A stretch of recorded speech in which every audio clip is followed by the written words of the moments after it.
How do you reprogram your mind to best handle when your avoidant pulls away from you? The first thing that you want to do is understand that them pulling away has nothing to do with you and has everything to do with them.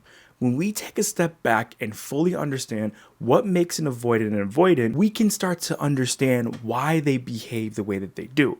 And at a high level, essentially what happened here is that when they were younger, they did not get their emotional needs met by their caregiver for a very long time. And because of that, they adapted this avoidant attachment style to essentially help them cope with not getting those needs met.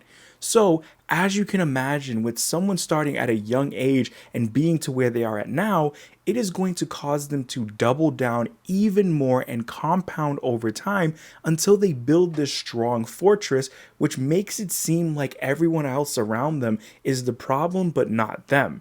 And the reason why this happens is because they essentially have to do this in order to justify themselves to continue to run this avoidant attachment style. Because if they start to critically think about this and take a step back, they will see how this avoidant attachment style is the primary reason as to why most relationships end up not working or never really get too intimate because of this way of being. But what tends to happen is that somebody who has gone through a relationship with an avoidant tends to really think that they're the problem, because every time that you try to get close to them or open up all the normal things that you would expect in a relationship, they reject it so hard, or they will essentially tell you that you are the problem. This is by design, whether they realize it or not, to essentially continue to run this avoidant attachment style. And it's important for you to see this for what it is, because it's so easy for you to get caught up in that, because not only are they good at manipulating you to believe that, but chances are you have genuine love for this person. So you're blinded by that love and you don't see things for what they really are. Which leads perfectly into number 2, and that is to separate their withdrawal from your worth.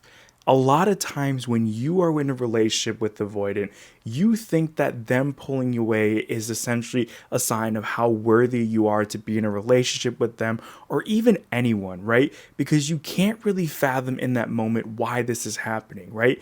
You're trying your best to do everything that you can to just meet this person and try to see if you guys can work things out. But every single time that you try to do this, it ends up failing drastically and they pull away, and it makes you feel less worthy of having a relationship or love in that.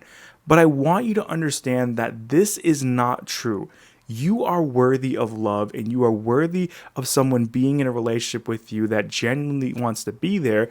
But that's the key. That avoidant doesn't want to essentially allow you to open up and express emotions and be yourself. So that is what is essentially going on. Not you, but it's so camouflaged to make it feel like you're the one. And again, this is by design, because they essentially want to always kind of have the blame be put on everyone else, because that is what's going to cause them to not have to confront the reality that they are the main reason why this is happening. So you adopt this thinking and you start to really believe that this is what's going on. But I promise you that is not. Any other person that doesn't have this attachment style would appreciate this, but they're not able to do that right now because they haven't fully healed from this avoidant attachment style. Number 3 is to anchor into reality and not their mixed signals. You probably know this so well at this point, in the sense that they will send you so many different mixed signals while you're in the relationship with them, and even afterwards, where they make you feel like things are going great, you guys are finally heading in the right direction, and then the moment that you open up a little bit too much, or make them feel vulnerable, or try to deal with some conflict that's needed in order for you guys to move forward, they essentially pull away and they tell you how, you have been awful to them, or that you're pushing too much. Whatever it is that they're telling you, it sends you all these mixed signals, because it happens at a flip of a dime, it seems like, right? And this is essentially due to the triggers that have been embedded for them to run this avoidant attachment style, to keep them from not having to deal and feel those emotions that they don't want to feel. But when you are essentially in the thick of this, you can't help but fall for those mixed signals and just be so confused and overwhelmed emotionally. But the most important thing that you need to try to do is to stand grounded in reality, and taking a step back, taking a deep breath in, and realizing that, again, this is due to their avoidant attachment style. It has little to nothing to do with you at all. You could have did everything perfectly the way that they want, and still something could cause them to trigger this avoidant attachment style, and it's out of your hands. And that's why you have to stay in this reality as much as you can, because that's what's going to keep you grounded rather than you keep going through this emotional roller coaster, which is going to be so exhausting. And I know you are probably so exhausted and fed up at this point, but there's still that part of you that maybe want to try to make things work. So it's imperative the moment that this person starts pulling away from you, stand grounded in reality and realize that them pulling away has everything to do with them and nothing to do with you. Number 4 is to practice mental boundaries and stop emotionally overreacting. This is so important because when you're going through this, you are going to have initial reaction towards this, right? You're going to have your fight or flight start to kick in, which is going to cause you to lose that critical thinking, and you may begin to overreact emotionally where you're trying to fix things, you're flustered, you're maybe upset, you're having an anxious moment, you're saying things that you normally wouldn't. Whatever that looks like for you when that happens, that is something that you want to try to mitigate as much as you possibly can, because whether the avoidant tells you or not, this causes them to essentially believe that they can continue to do this and they're going to get away with it, right? Because by you having that reaction, that is going to do either one of two things. It's either going to make them feel like they can continue to do this avoidant attachment style because you're not listening to what they're saying and you're getting too close still, even when they started pulling away from you. So they double down every single time and push away from you more and more. And the second thing is that it makes them feel comfortable and confident in a way to continue to pull away from you and essentially continue this avoidance cycle because they feel like you are always going to be there no matter what. And this is due to their way of interpreting the things that you are actually trying to do. And that is typically you're just trying to do everything that you can to fix what is happening because you want to be in a relationship with this person and you don't want them pulling away from you, causing all of this cycle to continue to happen over and over again, right? But it's so important that you set the emotional boundaries for yourself because no matter what you do, it's not going to change things really in that moment for that avoidant.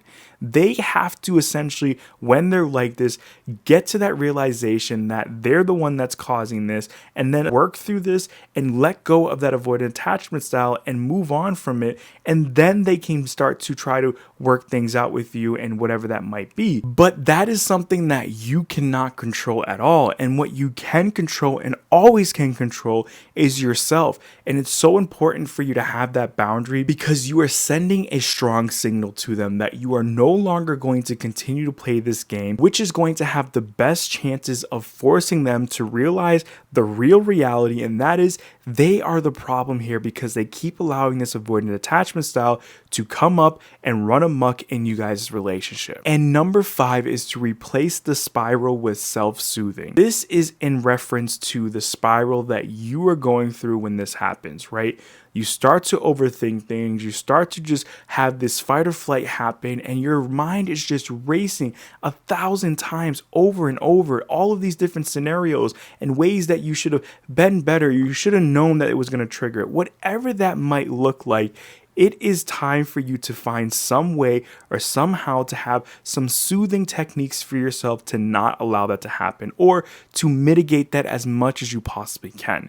Because the thing is, again, this is out of your control. This is going to happen because the avoidant chooses to allow that to happen. Whether they realize it or not, this is on them and it's not on you. But it's so hard for you to not see that because over time you've blamed yourself as being the problem because every time there's an issue, it's something that you did to try to open up or express emotions. All the things that you would normally do, you were just essentially doing because that's who you are and that's the way you express your love.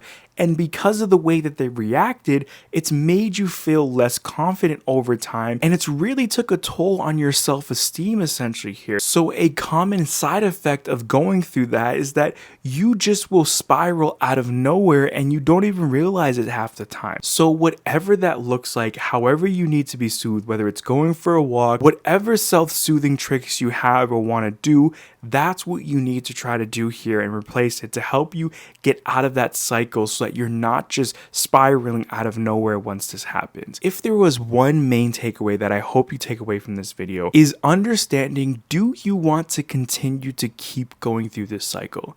Do you want to continue to keep putting up with this and having to sit there and go through this over and over and over again? Or do you want a relationship with somebody who is genuinely wanting to be there with you and wanting to grow and showing you love and just allows you to be who you are?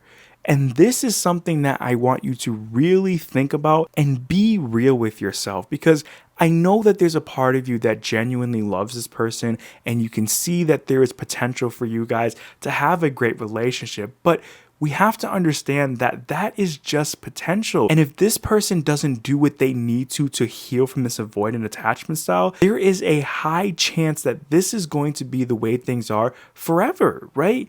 And this is something that you have to come to terms with, because at the end of the day, you deserve somebody who is going to make you feel appreciated and is going to make you feel the way that you'd want to feel in a relationship. And you will find that person. But before that can happen, you have to do what's necessary for you and figuring out what you need to do. And you already know what that is. Now is the time to have the courage to put that plan into motion for yourself and know that it's going to be challenging and hard, but it's going to be the best thing that you do, because when you get out of this, you're going to be not only stronger, you're going to redefine who you are again, and you will find somebody that makes you feel appreciated and allows you to be who you are because they genuinely love you. I hope you did enjoy today's video. If you did, please make sure to hit that like button. If you're new here, make sure to subscribe, and I will see you in the next video.